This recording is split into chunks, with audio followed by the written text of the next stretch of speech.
कृष्णा श्रीमद् भगवद गीता अध्याय 2 सांख्य योग श्लोक 29वां।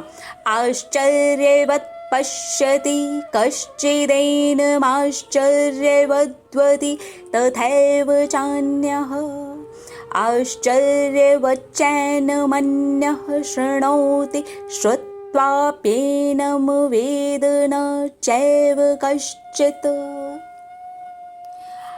आगे श्री कृष्ण भगवान अर्जुन से कहते हैं,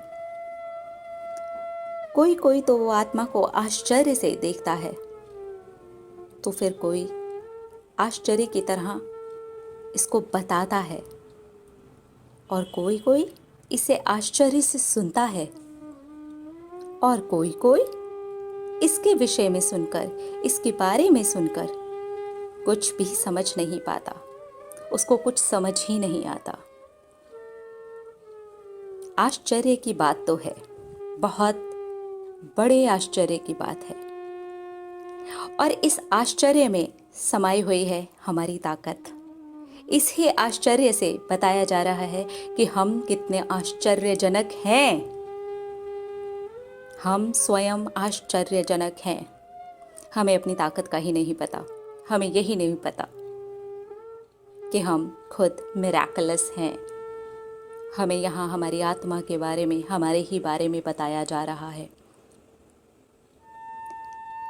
कोई कोई इसे आश्चर्य से देखता है। आत्मा सेम है, मगरमच्छ में भी, हाथी में भी, कुत्ते में भी, बिल्ली में भी, इंसान में भी, चींटी में भी, छोटे से छोटे जीवाणु में भी, जो हमें नज़र भी नहीं आते ना, उनमें भी आश्चर्य की बात तो है। अगर हम किसी सूक्ष्मदर्शी यंत्र को लगा करके देखें और वो जीव हमें दिखाई दें, वो जीवाणु हमें दिखाई दें जो ऐसे खुली आंखों से नज़र नहीं आते, उनमें भी वो आत्मा है। तो इसे हो गया देखना आश्चर्य से। कोई इसे आश्चर्य की तरह बताता है। बताने की बात भी है, क्योंकि ये सचमुच में बहुत आश्चर्यजनक है। जिसका कब जन्म हुआ है, कब मृत्यु होगी, ये कैसी है, कैसी नहीं है, कैसी दिखती होगी, कैसी नहीं दिखती होगी, कैसा इसका स्वरूप है, अपने आप में इसको बताना आश्चर्य की बात है। और कोई कोई इसे आश्चर्य से सुनता है। बिल्कुल उतनी ही आश्चर्य की बात है जितने बताने वाले के लिए है, जितने देखने वाले के लिए है, उतने सुनने वाले के लिए भी है। सोचिए हम कितने आश्चर्यजनक हैं, और हमें इस आत्मा का कोई मोल ही नहीं। श्री कृष्ण भगवान अर्जुन को उसकी ताकत बता रहे हैं, वो मोल बता रहे हैं, उनको दिखा रहे हैं कि देखो कितने आश्चर्यजनक हो तुम। तुम्हारे अंदर जो आत्मा है उसे कोई कोई कितने आश्चर्य से देखता है। जो आत्मा तुम्हारे अंदर इस वक्त विद्यमान है, जिसकी वजह से तुम्हारा ये जो शरीर है चल रहा है, उसे देखो, उसे कोई कोई कितने आश्चर्य से सुनता है, और कोई कोई तो इसे समझ ही नहीं पाता।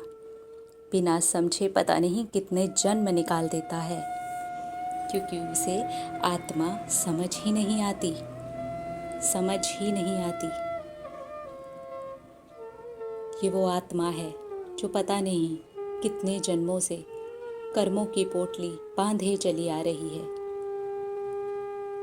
एक बुरे व्यक्ति के अंदर भी है, एक संत के अंदर भी है, एक मांस खाने वाले पशु के अंदर भी है, एक शाकाहारी पशु के अंदर भी है, एक मांसाहारी इंसान के अंदर भी है, एक शाकाहारी इंसान के अंदर भी है, एक बुरा सोचने वाले इंसान के अंदर भी है, एक अच्छा सोचने वाले इंसान के अंदर भी है।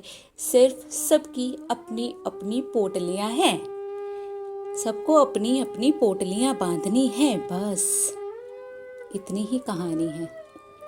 और ये पोटली बांधी जाएगी बीच के काल में, क्योंकि इसके पहले ये पोटली बंधी हुई थी, लेकिन अव्यक्त थी।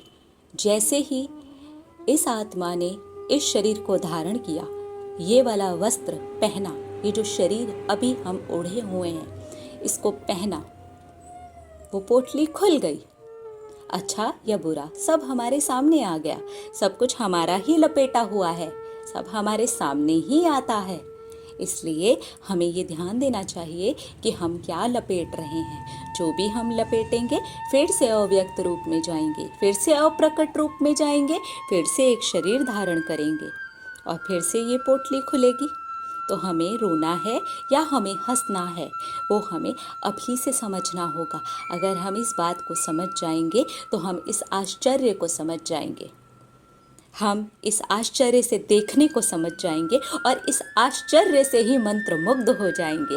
इस आश्चर्य को आश्चर्य के साथ में बताएंगे और बताते बताते मंत्रमुग्ध हो जाएंगे। इस आश्चर्य को आश्चर्य की तरह से सुनेंगे और सुनते सुनते मंत्रमुग्ध हो जाएंगे। और कभी कभी हम इससे सच में समझ नहीं पाएंगे, और जब हम इसे नहीं भी समझ रहे होंगे तब भी हम मंत्रमुग्ध हो रहे होंगे, क्योंकि अब हम धीरे धीरे श्री कृष्ण के हाथ को पकड़ने का प्रयास कर रहे हैं। और अगर हम थोड़ा सा भी प्रयास करते हैं तो श्री कृष्ण 10 कदम आगे चल करके हमारे प्रयास को पूरी मदद करते हैं। वो अपना हाथ हमसे ज़्यादा 10 कदम ज़्यादा आगे की तरफ बढ़ा देते हैं। इसलिए हमें अपने श्री कृष्ण का, अपने गोविंद का, अपने श्री हरि का, अपने नारायण का, अपने प्रभु का हाथ थाम लेना चाहिए।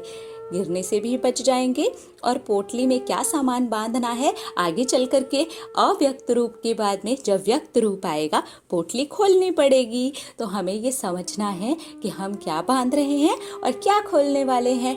बहुत बहुत ही खूबसूरत और आश्चर्य से भरा हुआ श्लोक है ये, जो हमें आश्चर्य बता रहा है, अपनी ताकत बता रहा है। श्री कृष्ण अपने श्रीमुख से अर्जुन को उनकी खुद की ताकत के बारे में बता रहे हैं, उनके खुद के आश्चर्यों के बारे में बता रहे हैं, जो कि खुद अर्जुन स्वयं नहीं जानते, जो कि हम भी नहीं जानते, लेकिन अब हम इसे जान रहे हैं। तो हर चीज़ को सुनेंगे, देखेंगे, बताएंगे और कभी कभी नहीं भी समझेंगे।